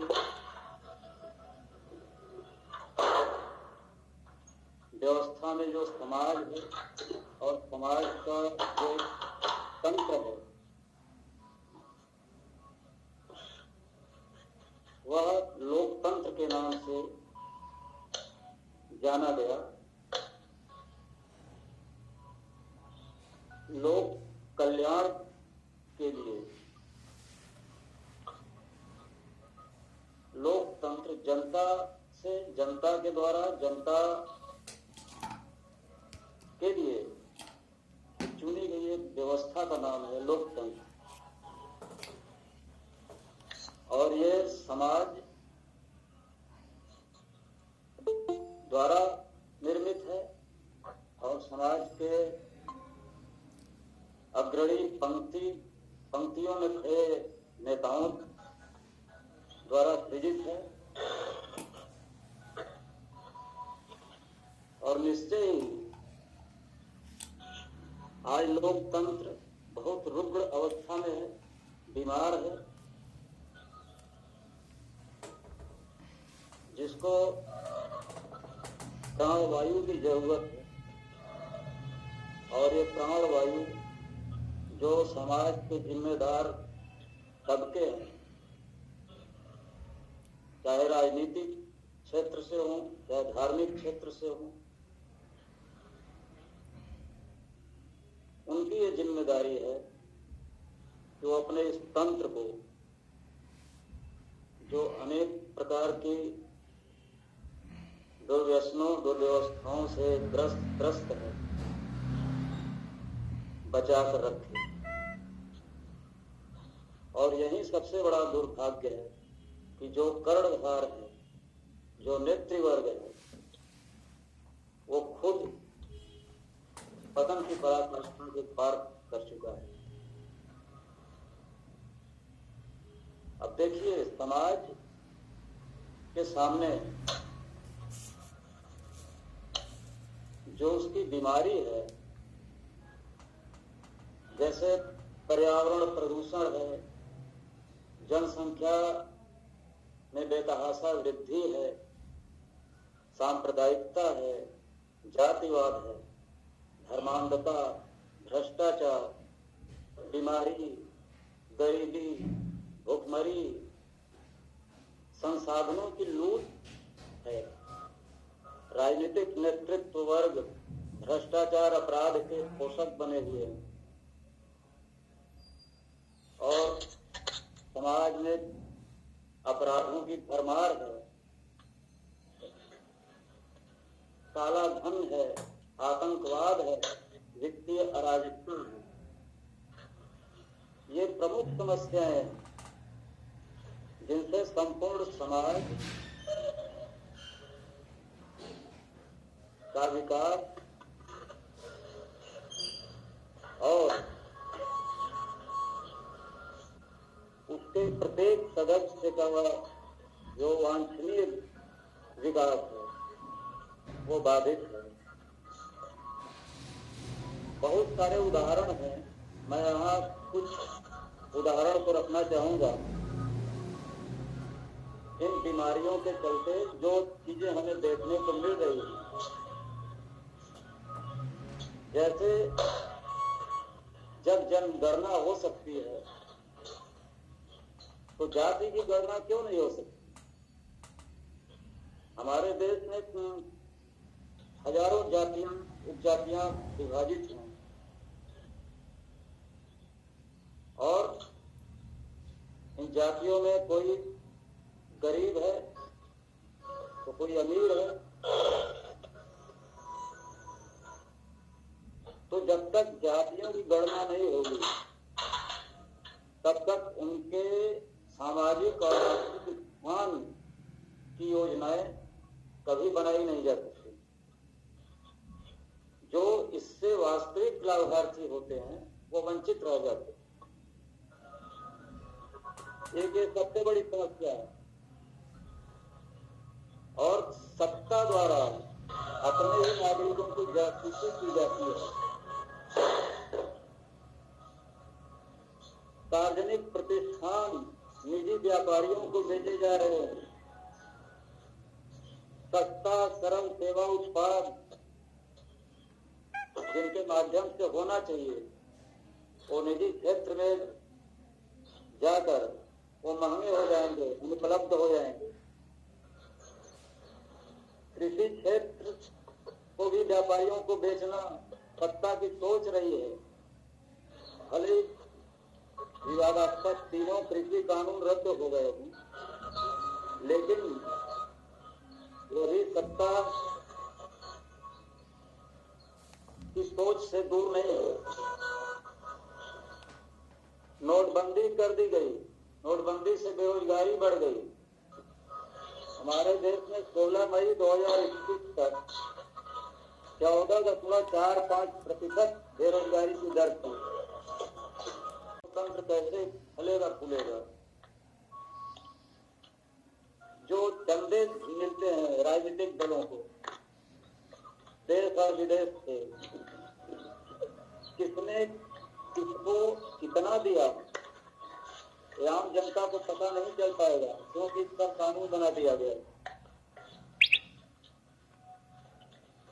हमारे देश के विश्वविद्यालयों में, महाविद्यालयों में शिक्षकों के हजारों पद रिक्त हैं।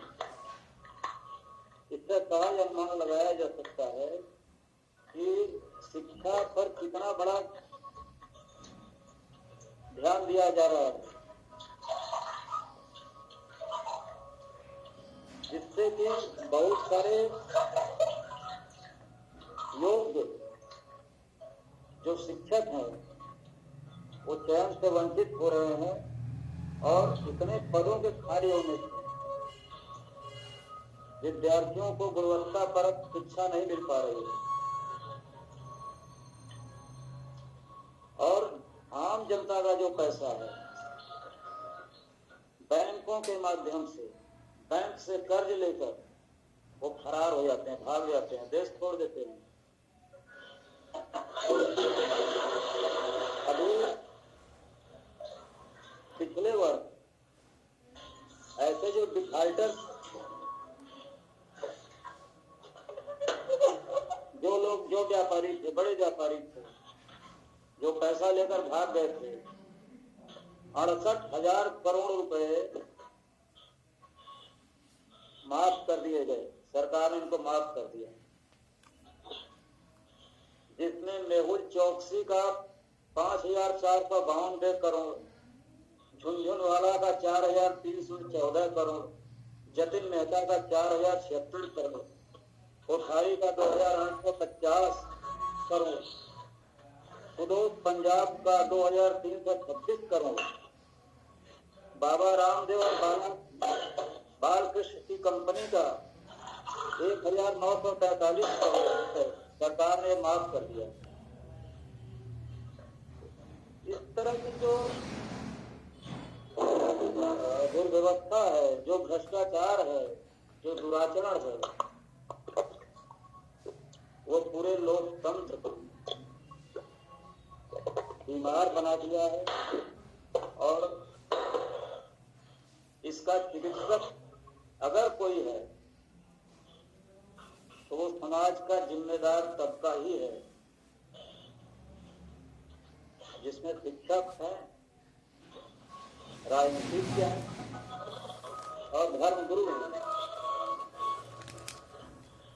अभी भी हमारे देश में बहुत से ऐसे नेतृत्व वर्ग में लोग हैं बचे हुए, जिनसे अपेक्षा की जा सकती है, जिन पर विश्वास किया जा सकता है कि वो इन बीमारियों से संघर्ष करने में अपने कदम पीछे नहीं हटाएंगे।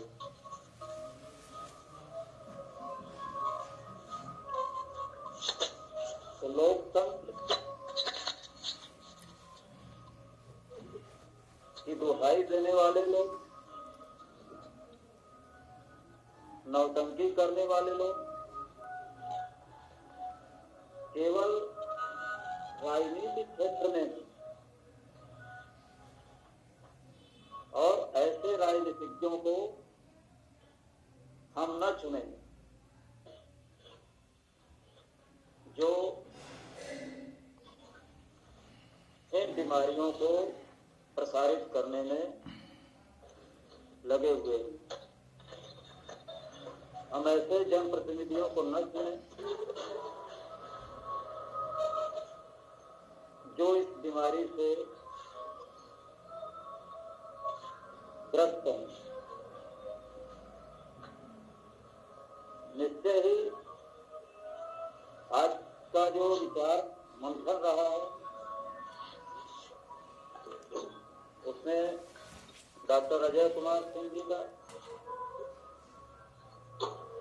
उदाहरण प्रस्तुति देना,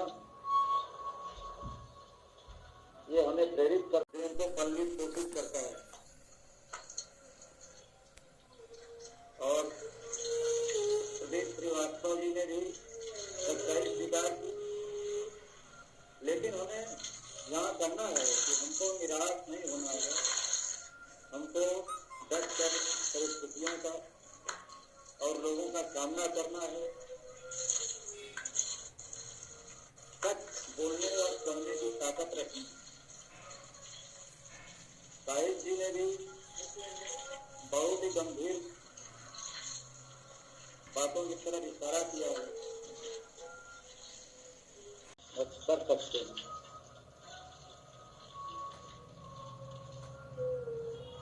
और आदरणीय लक्ष्मीकांत पांडे जी ने भी मौलिक समस्याओं की तरफ ध्यान दिलाया और सुधार पर बल दिया है। किस तरह से सुधार किया जा सकता है। एक तरह से आज का जो विचार विमर्श हुआ है वह निश्चय ही हमें इस बात के लिए प्रेरित करेगा कि हम लोकतंत्र के इन बुराइयों से, रोगों को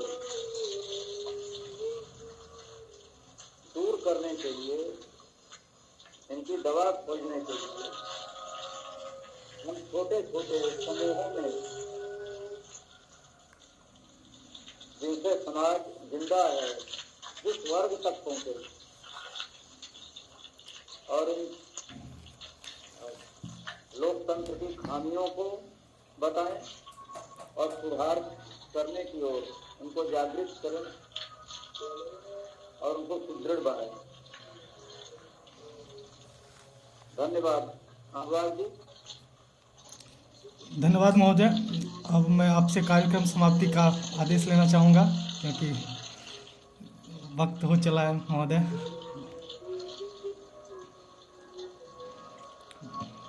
जी अनुराग जी। तो मैं धन्यवाद ज्ञापन करके सर ये कार्यक्रम को समाप्ति की ओर ले जाते हैं। जी आप धन्यवाद ज्ञापन करें, इसके बाद ये समाप्त जी करने की घोषणा करें।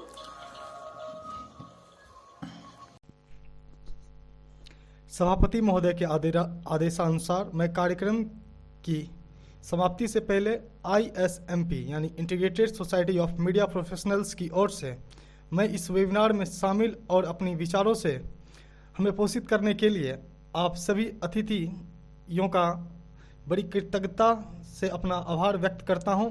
आप सभी ने अपनी उपस्थिति दर्ज कराकर हमें और आज के समाज को अपनी जिम्मेदारियों के प्रति अवगत कराया। आप सभी का बहुत बहुत आभार, धन्यवाद।